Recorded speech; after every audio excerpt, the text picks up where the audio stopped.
My name is Serena. I tell fictional stories of mystery, suspense, and horror. Christmas is a season of warmth, light, and quiet moments. But some stories belong to the silence between celebrations, when the lights dim and memories feel closer. Tonight, let's listen to one of them. A Christmas story, told softly, heard together. Christmas Eve, the night when children lie awake, listening for sleigh bells and reindeer hooves on the roof. The night when magic feels real and anything seems possible. But in the deep woods of rural Montana, where the snow falls heavy and the nearest neighbor is 10 miles away, Christmas Eve can be something else entirely. Isolated, dark, dangerous. This is the story of the Morrison family. Tom, Sarah, and their 8-year-old daughter Emily. They came to their mountain cabin for a quiet Christmas away from the city, away from the crowds, away from everything. They wanted peace. They wanted solitude. They got something else. It's December 24th, 9 p.m. The snow is falling, the fire is burning, and something is walking through the woods toward their cabin. Something wearing a red suit and a white beard. Something that knows they're alone. Something that's been waiting all year for this night. Because on Christmas Eve, when you hear footsteps on the roof, you're supposed to stay in bed. You're supposed to pretend you're asleep. But what if the footsteps don't stop at the roof? What if they come down the chimney? What if Santa Claus isn't who you think he is? Chapter 1. Arrival. The cabin was perfect. That's what Sarah Morrison thought as she unpacked the last box of groceries in the kitchen. Rustic but comfortable. A-frame design with high ceilings and exposed beams. Large windows looking out at the forest. And most importantly, miles from anyone else. Just what they needed after the year they'd had. Tom came in from the living room, brushing wood chips off his hands. Fire's going. Should keep us warm all night, thank you. Sarah kissed his cheek. Where's Emily? Upstairs in the loft, setting up her stuffed animals for some elaborate Christmas scenario. Sarah smiled. At 8 years old, Emily still believed in Santa Claus with absolute conviction. They'd tried to gently suggest that maybe she was getting a bit old for it, but she'd been so hurt by the implication that they'd backed off immediately. Let her have one more year of magic, one more year of wonder. We should do the cookies, Sarah said. Leave them out for Santa. Tom laughed. You know we're just going to eat them ourselves later, right? That's not the point. It's tradition. They called Emily down. She bounded down the stairs, her blonde hair in pigtails, wearing Christmas pajamas they'd bought specifically for this trip. Is it time for cookies? Emily asked, her eyes bright. It is. Come help Mummy set them out. They arranged cookies on a plate chocolate chip. Emily's favorite Tand poured a glass of milk. Emily insisted on adding a carrot for the reindeer. Rudolph gets hungry too, she explained seriously. Of course he does, Sarah agreed. They placed the plate on the coffee table near the fireplace. Emily wrote a note in her careful child's handwriting. Dear Santa, thank you for the presents. Love, Emily. Perfect, Tom said. Now, young lady, it's time for bed. Santa won't come if you're still awake, but it's only 9 o'clock. Christmas Eve bedtime is special. Early to bed so Santa can come early. Emily pouted, but didn't argue too much. She knew the rules of Christmas Eve. Sarah took her upstairs to the loft, tucked her in, and kissed her forehead. Sweet dreams, baby. Tomorrow morning, presents. How does Santa know we're here? Emily asked. This isn't our regular house. Santa knows everything. That's what makes him magic. What if he goes to our house in the city instead? We sent him a letter, remember, with our cabin address. He'll know where to find you. Emily seemed satisfied. Sarah turned on the small nightlight, shaped like a snowman, and left the loft, pulling the curtain that served as a door partially closed. Downstairs, Tom was pouring wine. She settled. Eventually, she's worried Santa won't find us here. Kids and their logistics. Tom handed Sarah a glass. To our quiet Christmas. Just the three of us. No family drama. No obligations. Just peace. They clinked glasses and settled on the couch. Outside the large windows, snow fell steadily. The forest was dark, the trees just shadowy shapes in the night. It's beautiful here, Sarah said. We should do this every year. Agreed. I can't believe this place was available. Most cabins book up months in advance for Christmas. The owner said it's usually rented, but the previous booking fell through last minute. Lucky for us, they sat in comfortable silence, watching the fire, sipping wine. The cabin was warm and cozy. The perfect Christmas Eve. At 9:45, Tom thought he heard something, a sound from outside, like footsteps crunching in snow. He went to the window and looked out. Nothing but darkness and falling snow. The porch light illuminated maybe 20 feet. Beyond that, just black. "What is it?" Sarah asked. "Thought I heard something. Probably just an animal. We're in the woods. Lots of animals." Tom returned to the couch, but he kept glancing at the windows. Something about that sound had felt wrong. Too rhythmic, too deliberate. At 10:15, they heard it again. Footsteps. Definitely footsteps. On the porch, both of them froze. "Did you?" Sarah started. "Yeah, I heard it." Tom stood and walked toward the front door. The cabin had a small security monitor showing the porch camera feed. He pulled it up on his phone. The porch was empty, but in the snow, he could see fresh footprints. Large boot prints leading up to the door, then stopping, as if someone had stood there, looking in. Sarah's voice was tight with fear. "There's someone outside." "What?" "Footprints, leading to the door, but no one's there now." Sarah joined him at the door. They both stared at the monitor. The footprints were clear. Recent, the falling snow hadn't covered them yet. "Maybe it was the property owner," Sarah suggested, checking on the cabin. At 10:15 on Christmas Eve, without calling first. Then who? Tom grabbed his phone and dialed the property owner's number. It rang 6 times before going to voicemail. "Hi, this is Tom Morrison. We're renting your cabin for Christmas. Someone just walked up to our door, and we're a bit concerned. Could you call us back and let us know if you sent someone to check on the place? Thanks." He hung up and looked at Sarah. "I'm going to look outside. Make sure no one's lurking around." "Tom, no. Just call the police and tell them what? Someone walked up to our door. They'll think we're paranoid city people. We are paranoid city people, and there's nothing wrong with that when we're alone in the woods." Tom grabbed a flashlight from the kitchen. "I'm just going to look around. 5 minutes. If I see anything weird, I'll come right back and we'll call the sheriff." He put on his coat and boots, unlocked the door, stepped out onto the porch. The cold hit him immediately. Montana in December was no joke. The thermometer on the porch read 12 degrees Fahrenheit. Tom shone the flashlight around. The footprints were still there, already filling with new snow. They led from the tree line about 50 feet from the cabin right up to the front door. Then they led back toward the trees, but veered off to the left, toward the side of the cabin. Tom followed them, his heart pounding. The prints went around to the side of the cabin, past the windows. He could see his family through the glass. Sarah standing by the door, watching him nervously. The prints continued to the back of the cabin. Then they stopped, just stopped, in the middle of the backyard. No trees nearby, no structure, just open snow. And the footprints ended as if whoever made them had simply vanished, or been picked up. Tom shone his flashlight up, half expecting to see something in the sky. But there was only darkness and falling snow. He returned to the front door. Sarah let him in quickly, locking it behind him. "Well," she asked, "footprints go around the cabin and then just stop. In the middle of the backyard. Stop." "What do you mean, stop?" "I mean they end. Like whoever made them disappeared." Sarah was quiet for a moment. Then, maybe they walked backward, retraced their steps, in the exact same footprints, in the dark, while it's snowing. "Then what's your explanation?" Tom didn't have one, and that scared him more than anything. Upstairs, Emily called out, "Mummy, I heard voices." Sarah went up to the loft. "It's okay, sweetie. Daddy and I were just talking. Go back to sleep. Is Santa here yet?" "Not yet. Remember, he can't come until you're asleep." "I'm trying, but I'm too excited." Sarah stayed with Emily, rubbing her back until the little girl finally drifted off. When she came back downstairs, Tom was at the windows, checking every angle. "Tom, you're scaring me. I'm scaring myself. Something's not right here. Should we leave? Pack up and go back to the city?" Tom considered it, but the roads were already covered in snow. Driving down the mountain at night in a blizzard would be dangerous, maybe more dangerous than staying here. "Let's wait until morning," Tom said. "Keep the doors locked. Keep watch. If anything else happens, we call the sheriff immediately." Sarah nodded, but she didn't look reassured. At 11 p.m., they heard it. A sound from the roof. Footsteps. Heavy footsteps. Walking across the roof of the cabin. Tom and Sarah stared at each other, frozen.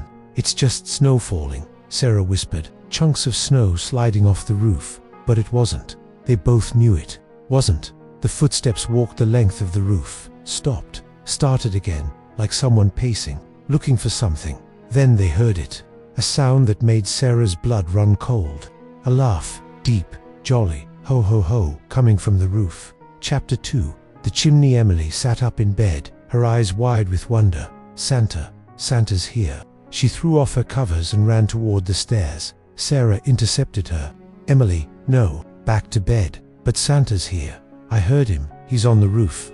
Sweetie, you need to stay in bed. That's the rule. Remember, if you see Santa, he has to leave without giving you presents. Emily's face fell. But I want to see him. I know, but rules are rules.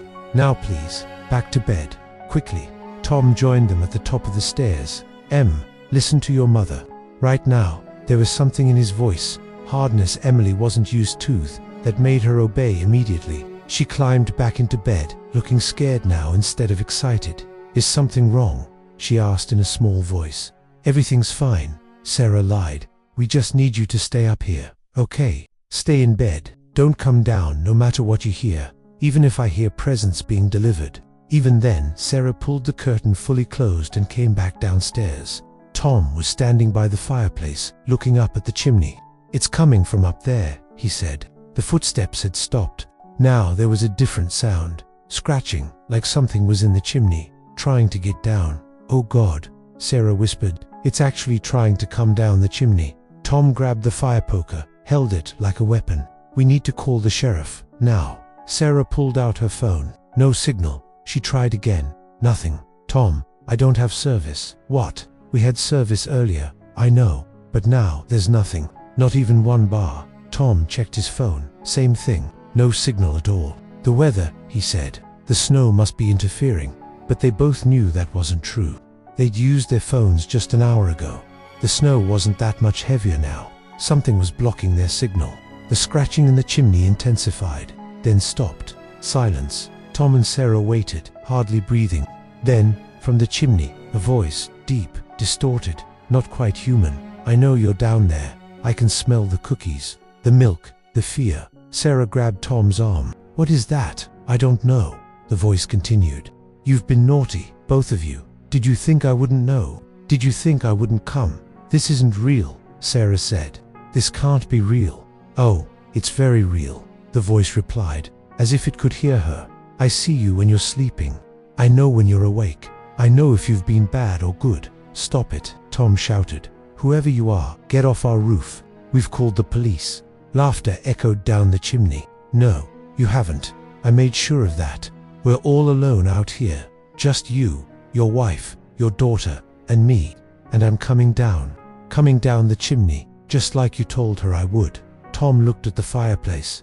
The fire was still burning, flames dancing. Anything coming down that chimney would be burned, unless it didn't care about fire. Sarah, take Emily out the back door. Get to the car, drive to town, get help. I'm not leaving you. You have to. For Emily, go. Sarah hesitated, then nodded. She ran upstairs. Tom stayed by the fireplace, fire poker raised, watching the chimney, waiting. The scratching started again, closer now, getting lower, coming down. Upstairs, he heard Sarah moving around, heard Emily asking questions in a frightened voice. Then he heard something else, from the chimney singing, you better watch out, you better not cry, you better not pout, I'm telling you why. Something dropped into the fireplace. Not Santa Claus, not exactly. It was tall, impossibly tall, over 7 feet, hunched in the fireplace, wearing a red suit. Yes, but the suit was wrong. Torn, stained with something dark. The white trim was matted and gray, and the face, oh God, the face. It wore a Santa mask, but the mask was cracked, showing something underneath, something pale and eyeless, with a mouth that opened too wide. The thing stepped out of the fire. The flames didn't touch it, didn't burn it. They seemed to bend away, as if afraid. Ho, ho, ho, it said in that terrible voice. I've come with your Christmas present. Tom swung the fire poker, connected with the thing's head. The mask cracked further. The thing didn't even flinch. It grabbed Tom's wrist with a gloved hand. The grip was like iron, cold, impossibly strong. Naughty, it hissed. So very naughty. Upstairs, Sarah screamed. Tom's head whipped toward the sound. The thing was holding him, but he had to get to his family. He kicked out, connecting with the thing's knee. It stumbled just slightly and Tom yanked his arm free. He ran for the stairs. Behind him, the thing laughed. "Run, run, Rudolph." Tom took the stairs 3 at a time, found Sarah at the back door, Emily in her arms, both of them staring in horror. At the window beside the door, another face, another Santa mask, cracked and wrong. This one was trying the door handle. "There's more than one," Sarah whispered. "How many?" As if in answer, Tom heard breaking glass from downstairs, then from the kitchen, then from the side windows. They were everywhere, surrounding the cabin, coming in from all sides. "The loft," Tom said. "We need to barricade ourselves in the loft." They ran up the stairs. Tom grabbed whatever he could, Millie's toy chest, a heavy dresser, a bookshelf, and shoved it all against the top of the stairs, creating a barrier. "What are they?" Emily sobbed, clinging to Sarah. "What are those things?" "I don't know, baby. But we're going to be okay, I promise." But Tom wasn't sure he could keep that promise. Downstairs, he could hear them, moving through the cabin, knocking things over, searching, and singing, always singing. Silent night, holy night, multiple voices, slightly out of sync, creating a discordant harmony that made Tom's skin crawl. "We need weapons," Tom whispered. "Anything sharp, anything heavy." Sarah looked around the loft. It was mostly Emily's space sleeping bag, stuffed animals, toys, nothing useful for fighting. "Wait," the lamp on the nightstand, heavy ceramic base.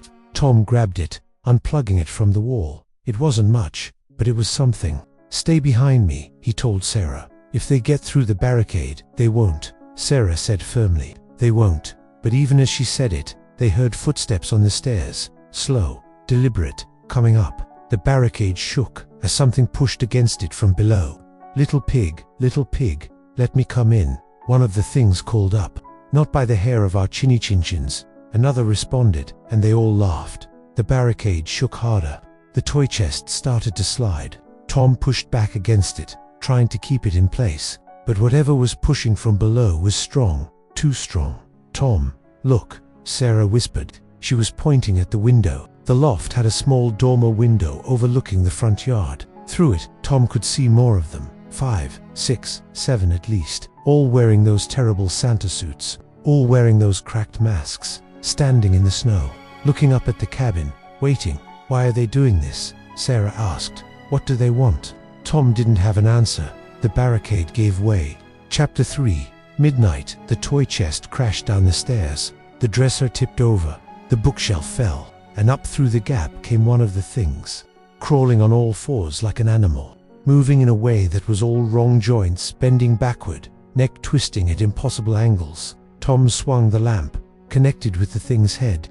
The mask shattered, revealing what was underneath. Not a face, not really. Just smooth white skin. No nose, no eyes. Just that mouth, opening far too wide, filled with teeth like broken glass. It hissed and lunged at Tom. He fell backward, the thing on top of him, the mouth descending toward his throat.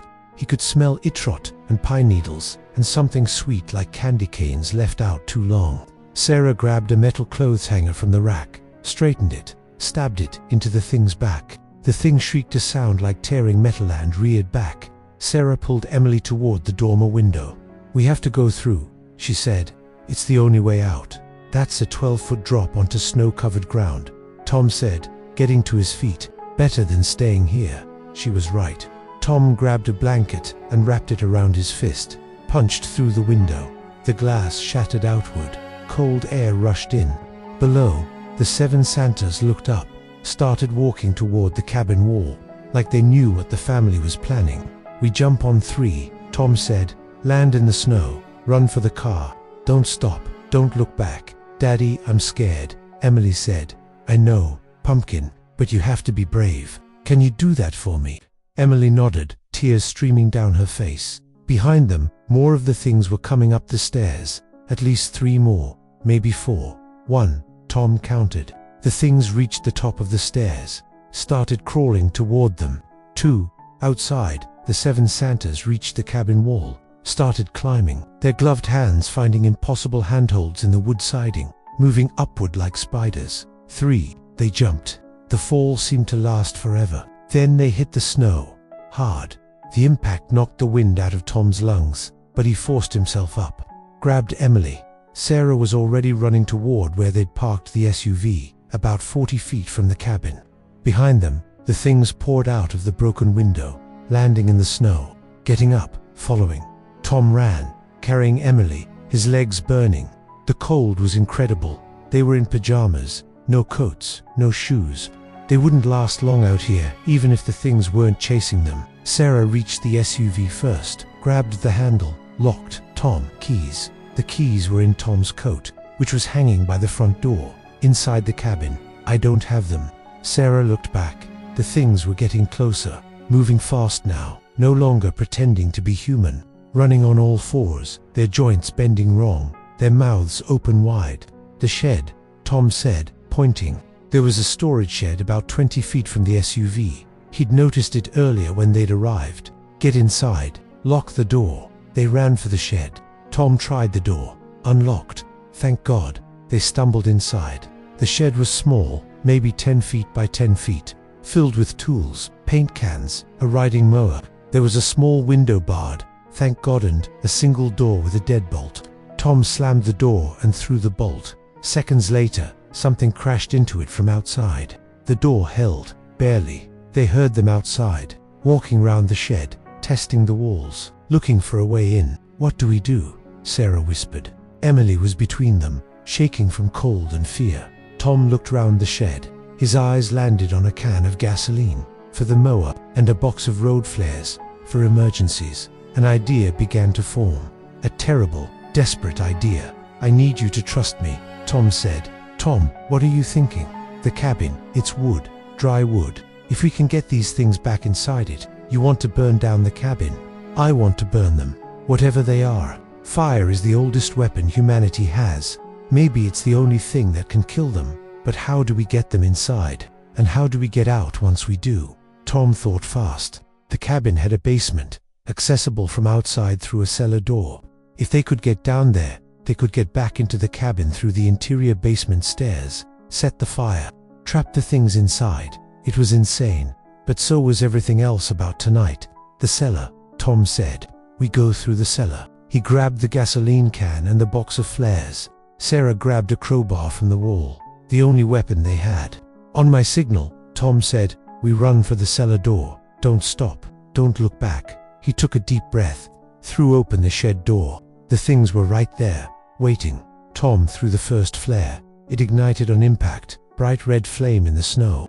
The things recoiled from the light. Run. They bolted. Tom carried Emily. Sarah swung the crowbar at anything that got close. They reached the cellar door, half buried in snow, angled against the foundation. Tom yanked it open. They tumbled down the stairs into darkness, slammed the door behind them. The basement was pitch black, cold, silent. Tom fumbled for his phone, used it as a flashlight. The pale glow illuminated a dirt floor, stone walls, boxes of old junk, and stairs leading up to the cabin's interior. Above them, they heard footsteps. The things had gone back inside, were walking around, still searching. Sarah, take Emily, go up the stairs.